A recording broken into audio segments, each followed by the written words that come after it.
Hello, and welcome to Is It Worth Playing? I'm your host, Waz, and today we've got Metal Gear Solid 1.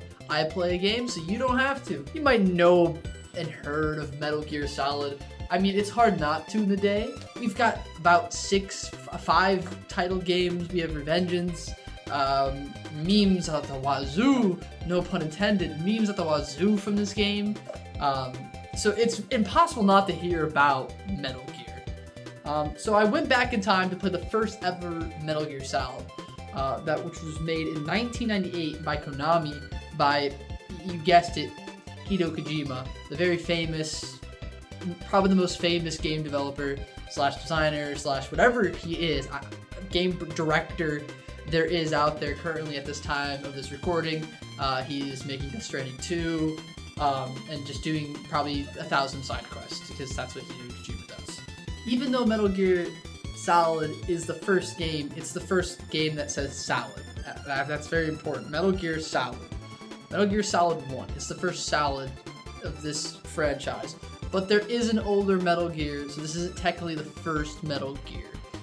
Because Metal Gear No Solid is actually the first one, which takes back 6 years before the time of this game in a place called Zanzibar. When that game released in 1987 on the NES and Famicom, the reason I even talk about the first Metal Gear game is that the Metal Gear Solid takes a lot about the mission. It talks so much about the mission from Metal Gear 1. Now, you don't have to play the first Metal Gear on the NES. I won't torture you to that subjection. That one is very outdated. It can still be fun. I haven't personally played it, but it is a lot more outdated. When we talk about a game and whether it's worth playing or not, we have to get into 3 different distinctions. There's 3 reasons really why someone plays a game, and I would argue the third one, you can hit or miss. I'll say 2 main reasons and an honorable mention. Let's say that. And that is, gameplay and story are the 2 main reasons that anybody would want to play a game. And we're gonna just separate these, because just to get it, you might want to play it for the story reason, some might want to play it for the more gameplay reason, you might want it for both. And then our honorable mention is music. I think it's like games like Persona, rhythm games, they're Hatsune Miku, known for their music, and people play it for the music.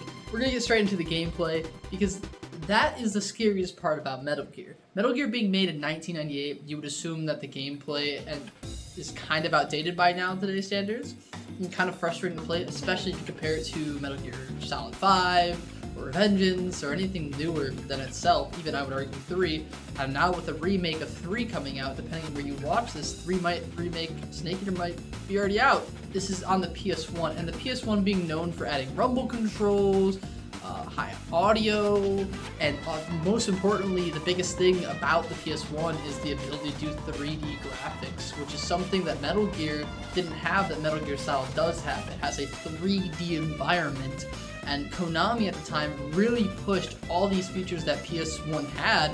It feels like, I don't think it is, but it felt like a tech demo, let me tell you that, for the PS1. Konami really used the ability of the PlayStation to its fullest potential that they had, and they did not skip any corners of what they could and couldn't use. We go from a top-down game that's pixelated sprites to very high-end pixelated sprites. The sprites in this game look amazing. You can't, even when you can't tell facial expressions, you know what they're saying and the emotion that they're giving off. But the map is so much more immersive. You feel more immersed in the scenes. There's element effects of snow going around that you can kind of tell. There's reflections of water. It's just a beauty for its time, and it even has rumble controls. There's moments in the game where people like Psycho Mantis, who is a psychic, can tell you to put your controller down, and he'll tell you to move it. He'll move it with his mind, left and right. I think everyone knows about the Psycho Mantis fight in Ricky Your Saves and the games you played. Again, Konami really used the ability of the PS1 to its fullest potential that it could. The rumble controls make the game feel so much more immersive. There's nothing more that I love in a game than rumble. I love rumble. People hate rumble, they take it off. That's like one of my favorite features in the game. And the ability when helicopters are flying by you, it's rumbling, or big items are rumbling the ground, or explosions. to feel the controller vibrate. There's even a time where you're in a cell and one of the characters named Naomi decides, hey, your arm probably hurts from this scene, without spoiling it, tell you to put the controller on your arm and she will vibrate the controller to basically give you a massage and alleviate the pain of the last mission. Now, even though we see these beautiful laid out cutscenes that just feel very immersive because of the 3D sprites and the 3D environment that were given from the PS1, now, even though Metal Gear is using all these 3D graphics now, it doesn't stop it from still using 2D, as there is still a 2D thing that they use in it called the codec. You're asking why I'm bringing up 2D graphics when I'm talking about the codec. Well, the codec with the FaceTime portal, it's just FaceTime but green as well. So the codec is radio frequency with FaceTime, but the only color scale it has is green for some reason. Now, the codec was incredibly annoying to deal with in the beginning of the game because the codec is something unfamiliar to myself, and not only is it unfamiliar at first, it's really annoying when you get spam called all the time on it.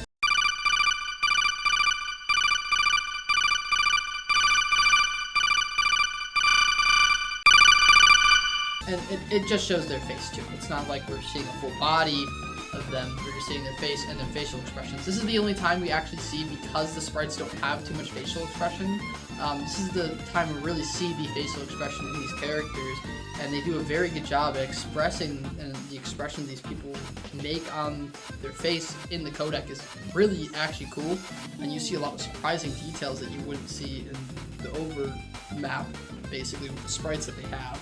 The reason why the codec is there is to give you important mission details. It's how the Colonel talks to you, and everybody in the game basically talks to you.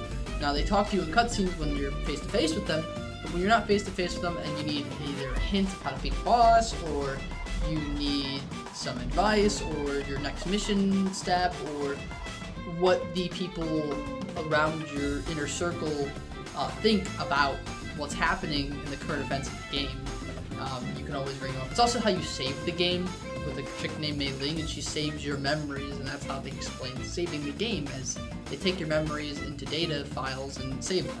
But at a certain point of the game, you kind of know these characters like they're your own friends, and you kind of are curious like what they have to say at a certain point in the game, because sometimes they won't call you, you have to call them on your own.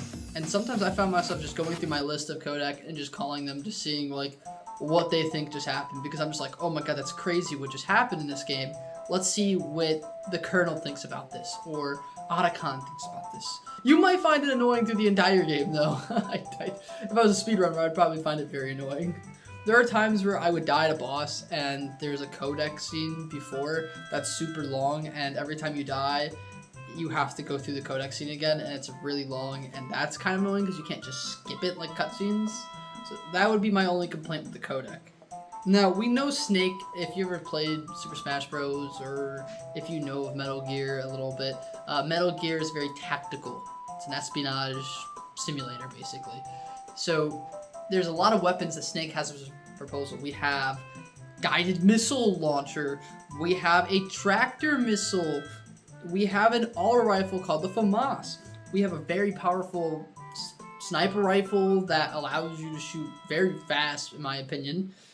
We have a silenced pistol, which is the SOCOM. I don't think I'm saying that. S-O-C-O-M. SOCOM pistol, which you do not get a suppressor at the beginning of the game. You will get it eventually, but that is your silenced weapon.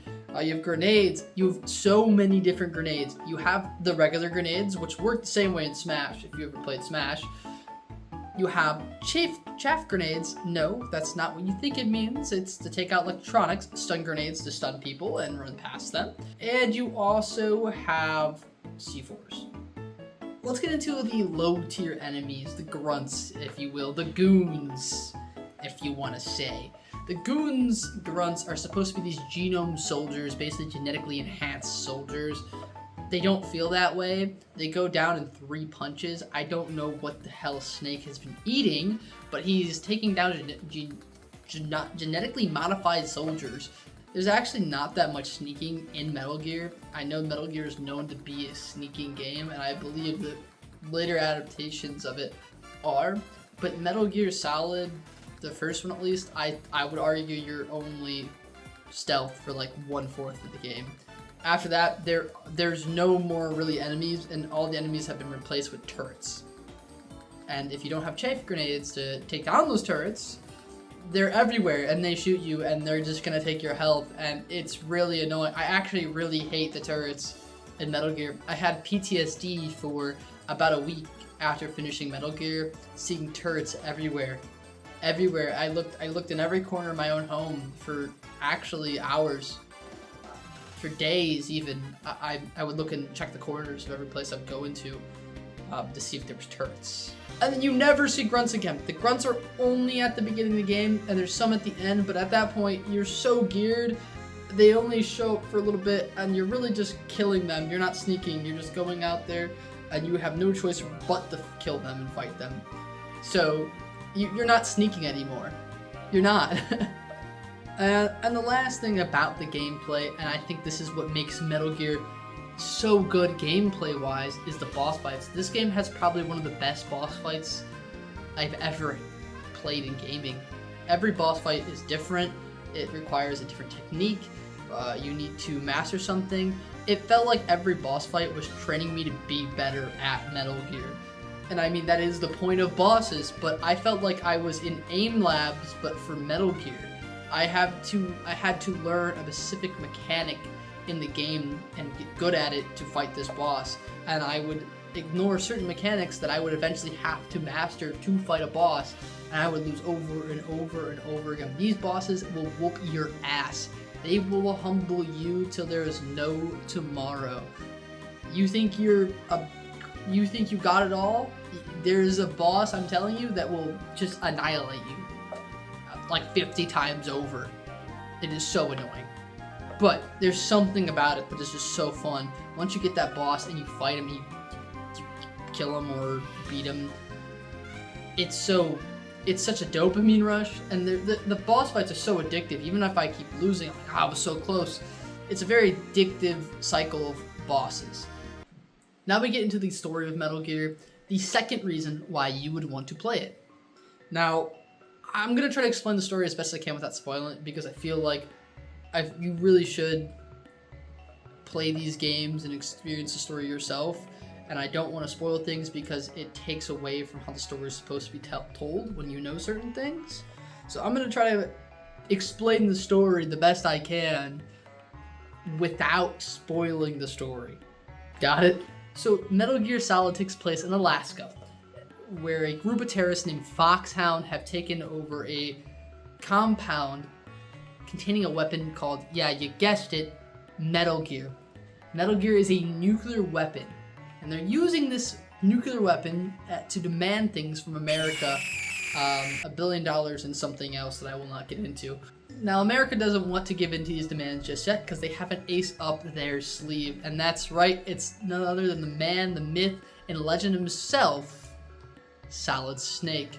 And I say that quite literally, that there is multiple legends, multiple myths about Snake. You get in the Kodak and you start talking to Mei Ling, and she says the legendary Snake. I hear stories about you. Everyone knows about him, apparently. For being a secret agent, everyone knows him. Everyone hears stories about him. He's like John Wick before John Wick. It's supposed to be portrayed as an action movie, and with these cutscenes and the music in the game, and the things that you're doing, you're supposed to feel like someone like John Wick and playing an action movie game. Now, I want to get into the characters in the Metal Gear, and I'm going to get into the bad guys, which are the Foxhound group of people. Now, they consist of these members as followed. We got Big Crow Bastard, that is known as Vulcan Raven. I hate this guy. He's also a shaman. We got the sexy sniper chick that wants to kill me, but with passion, Sniper Wolf. And no, not to confuse it with the YouTuber. We have the creepy old guy that's into BDSM, and for whatever reason, he's also really good at shooting a revolver that they put it in his name, Revolver Ocelot. We have a cool robot guy who's sexually also into you. There's Psycho Mantis, who is just Dr. Doofenshmirtz with psychic powers, in my opinion, and a gas mask. We have the twink Liquid Snake, that has the same code name as you and for whatever reason does not want to wear a shirt even though he's in Alaska. Oh yeah, and there's also Decoy Octopus, who's the master disguise, but we don't talk about him. Every enemy, when you fight them, has a story, a background, and so much character into them. They're not just their stereotype, they're also more than that.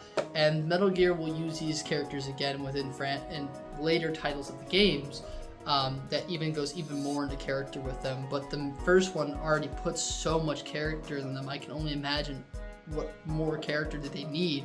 There's some mental triumph that Snake kind of gets over when fighting these characters, or some realization that he has when he beats these characters, and really adds that story. And as you go into each boss fight, you wonder what Snake is really gonna realize when he fights these guys. Now, there's not just enemies, we have the supporting cast, and I've brought up a couple names already.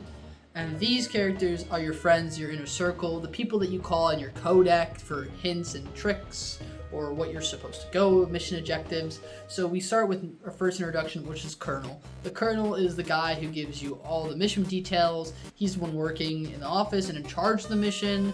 We have Mei Ling, that's the girl that you save your game through. She's into things like, and then there's Naomi, which you can't call directly. She only talks to you when you're talking to the Colonel. But Naomi is a gene scientist that is the scientist working behind the mission and guiding you as well. We have Miller, your master, and for whatever reason, the expert on Alaska wildlife. You would call him just to see what wildlife is like, and he would just kind of give you a trick in the gameplay. He's your master from Zanzibar and one of your friends who look up to him. So you trust him, basically. And for whatever reason, he just has knowledge on Alaska.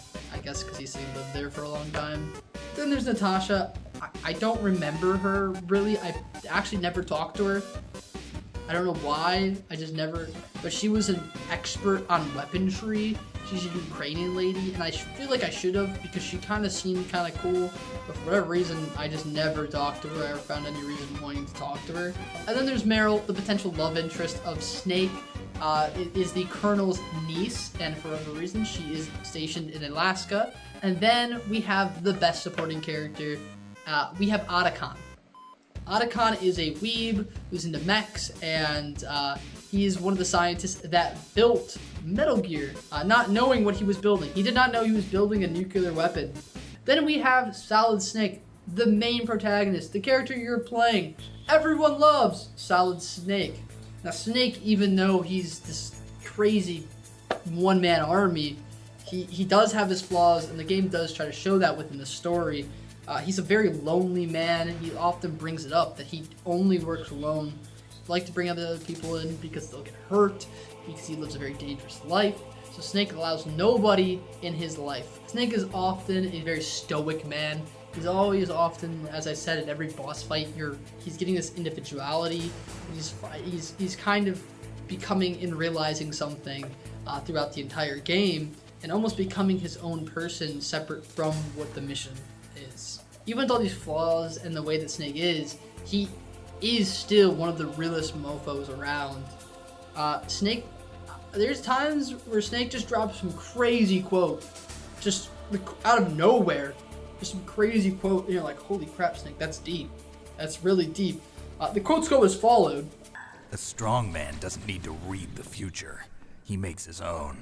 Never doubt yourself. Just let it make you stronger. Learn something from it. You're right. Yeah. Snake has much more quotes, and I don't want to get into them because I want you to also experience these quotes for yourself if you want to. So, those are the only quotes I'm going to give you, but Snake just consistently just says some one-liner action movie quote all the time, and it's actually so real. Snake's also a dog. Any woman he sees, he just flirts with. Right off the beginning, as soon as he meets Mei Ling, he starts talking about how beautiful she is. Now, I want to get into about the story is, what is the story of Metal Gear? We have these characters, we have these enemies, but what is the story of Metal Gear?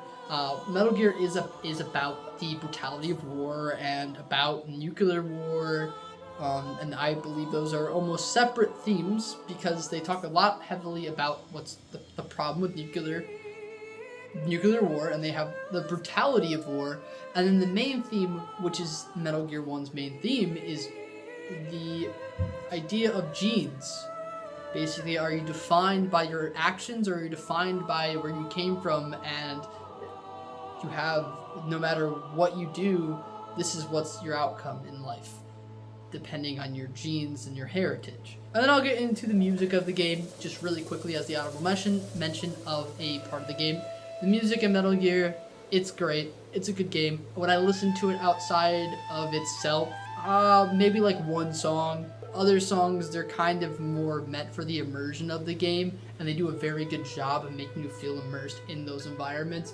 They're not really songs that you really, besides one cutscene song, I think it's called Hope, that is really, really good, but it really just adds depth to the storytelling that it's bringing through immersion and storytelling elements. That's really all the music serves for. It's not just good music, it's just really only meant for that, and it does a very, very, very, very good job of creating these emotional environments. These pixel sprites don't have faces, so it really does fill those gaps in oftenly with the type of vibe and situation that we are in the game with the music in the game has. So that's my review on Metal Gear Solid and all the elements that why you should play Metal Gear Solid.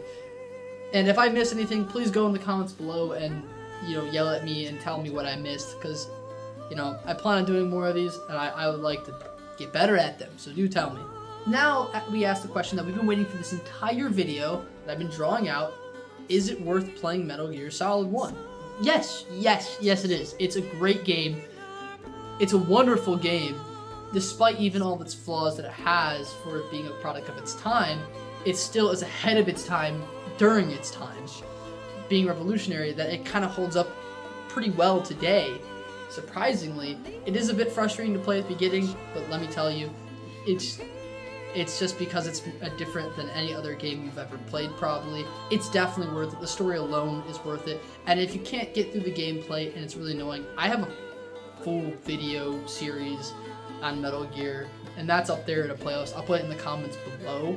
And that is really all I gotta say on Metal Gear. If you've enjoyed this video, please subscribe. If you have anything to say, please leave a comment below. If you're the first person, please say first. If you watched all the way through it, you should like the video and you should subscribe, because you got all the way back here. But anyways, thank you for watching. This has been a Waz Is It Worth Playing Metal Gear Solid.